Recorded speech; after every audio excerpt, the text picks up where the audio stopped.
Hi guys. So I realized on yesterday's post I said that it was chapter 9 in Mouse and the Motorcycle, but it was actually chapter 10 from yesterday. So today we'll read chapter 11.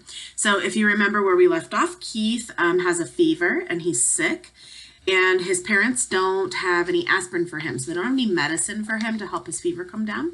And Ralph listened to the whole conversation, of course, from the mouse hole, and we know now that the next chapter is called The Search.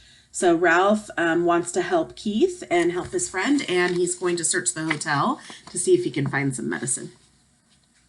I have to go out into the hotel, Ralph informed his relatives. I've got to help the boy.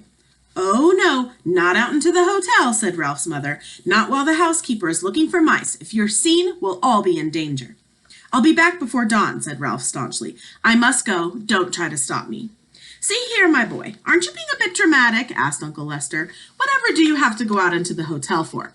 To pilfer a pill, said Ralph, an aspirin tablet. His answer was dramatic enough even for Uncle Lester.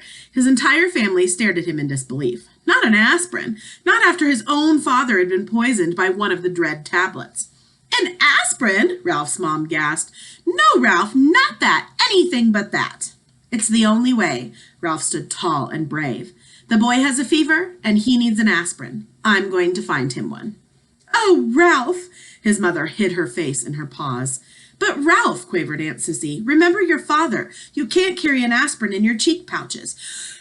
It would poison you. How would you get one here? I'll find a way. Ralph was outwardly steadfast in his determination, but inside he wondered how he would manage to get an aspirin into room 215 if he did find one. Roll it, perhaps?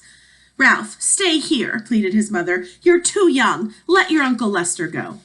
Well, now, wait. Let's talk this over, said Uncle Lester. I'm not too young, and I haven't a moment to lose. Ralph, who was really frightened by what he was about to do, also enjoyed the drama of the moment. Goodbye. I shall return before dawn. Ralph promised. Oh, let me try that again. Ralph, promise me you'll be careful, pleaded his mother. Promise me you won't climb into suitcases like your Aunt Adrian. Ralph's Aunt Adrian, who liked nice things, had climbed into a suitcase to examine a nylon stocking. Someone had closed the suitcase, and Aunt Adrian had never been seen again. It was hoped she had been carried away to a life of luxury. Promise me, Ralph, cried his mother, but her son was already on his way out of the knothole. So there's the suitcase with his aunt inside. Ralph scurried across the carpet of room 215, flattened himself, and squeezed under the door. Once out in the hall, his courage ebbed. The aspirin tablet seemed a very small thing to find in such a vast place. It would be much easier to find the motorcycle. No, thought Ralph, I must not even think about the motorcycle.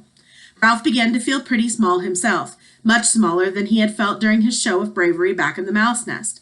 Down in the lobby, a clock struck 1. There was not a moment to lose. He ran to the next room, squeezed under the door, and searched under the beds and the dresser while the 2 guests slept soundly. All he found was a bobby pin. He skipped room 211 because his enemy, the little terrier, was still there, and ran on to room 209. A hurried search, frightening because of the loud and uneven snores that came from one of the beds, revealed nothing but a few pretzel crumbs, which Ralph did not have time to eat. On and on ran Ralph, down the hall, under doors, around and under beds and dressers. There was not a single aspirin tablet to be found.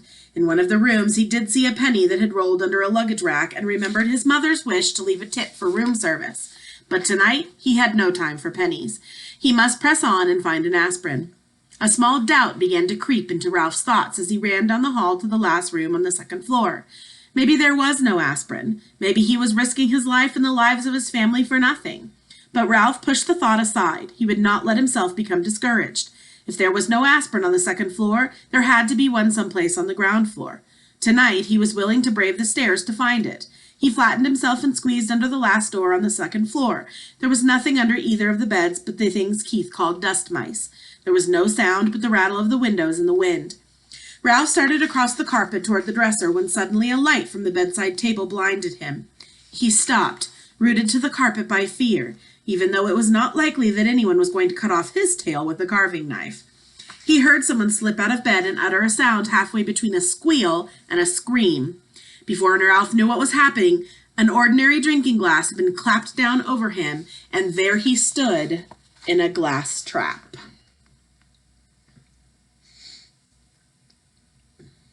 Oh, no. By then, his eyes were adjusted to the light, and he found himself facing a pair of bare feet. Looking up, he saw the feet belonged to a young woman in a pink nightgown. "Mary Lou, wake up," she whispered to the young woman in the other bed. "Look what I've caught." "Huh?" said Mary Lou, blinking and raising up on one elbow. Her hair was done up on pink rollers. "Betty, are you out of your mind? It must be past 1 o'clock in the morning." The night was slipping by much too quickly for the trapped mouse. He was terrified, and he was desperate. No one in his family had ever been trapped under a drinking glass before. Worst of all, he was failing Keith and endangering his family. "Wake up, Mary Lou, and look," insisted Betty.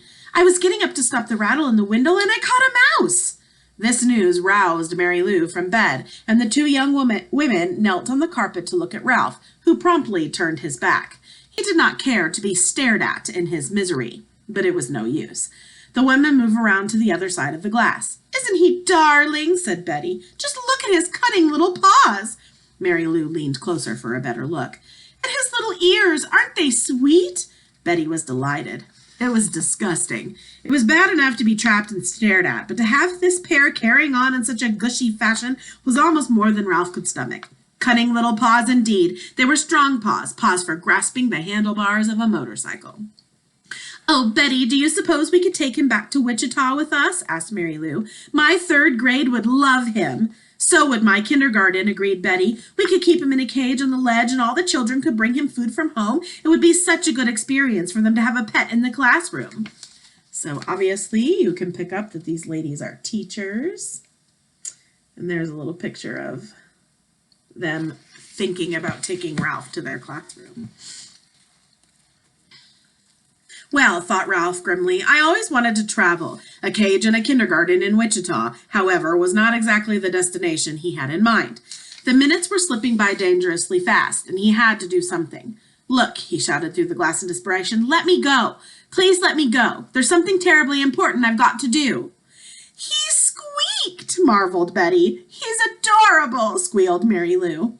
It was no use. Young women could not speak his language. Ralph was in despair. He thought of Keith tossing feverishly in his bed and of his family huddled in the mouse nest waiting for a safe return. "But I don't see how we could take him back to Wichita," said Betty sensibly. "We're driving to San Francisco and then to Disneyland before we start back. How could we carry him thousands of miles?" The two teachers looked thoughtfully at Ralph, who knew his fate depended on their decision. Was he to be carried to Disneyland and eventually to a ledge in a kindergarten room in Wichita, or would they let him go? A third possibility crossed Ralph's mind. Perhaps they would leave him under the glass for the Perhaps they would leave him under the glass for the housekeeper to see. He hoped not. He did not think he could last long. Already the inside of the glass was beginning to feel warm and airless. "I suppose we really shouldn't turn him loose in the hotel," said Mary Lou. "Mice are pests, even if they are cute." The teacher not only destroyed Ralph's hopes, she hurt his feelings as well, calling him a pest when he was on an errand of mercy. From the mouse's point of view, the teachers were the pests. "I know," exclaimed Betty suddenly, causing Ralph to look over his shoulder for a clue to what it was that she knew. "I know how we can get rid of him without hurting him." The young teacher reached over to the bedside table where she picked up a picture postcard. She slid it carefully under the glass and under Ralph's feet so that he was now standing on the postcard. He noticed the picture was of a giant redwood tree, the same postcard all travelers bought when they came to California. "Now, what are you going to do?" asked Mary Lou. "Watch." Betty carefully lifted the postcard, Ralph, and the glass and walked across the room. Even though he knew it was useless, Ralph scrabbled around in his tiny prison. He was afraid she was taking him toward the wash basin. He had heard of mice being drowned by people who did not like traps. The teacher walked not to the wash basin, but to the open window. She held Ralph across the sill, removed the postcard from the glass, and gave a little jerk that shook Ralph off into the vines that grew up the side of the building. "There," she said, and closed the window, leaving Ralph clinging to a vine high above the ground. Okay, so tomorrow's chapter will be An Errand of Mercy. So in chapter 11, Ralph still doesn't find any medicine for Keith, and the two teachers have found him, and they figure the best way to get rid of him is to dump him out the window, of course. So they've dumped him out the window, and in this cliffhanger for chapter 11, he is now clinging to the vines outside of their hotel room. So stay tuned for tomorrow's chapter where you will find out what happens. Thanks, guys.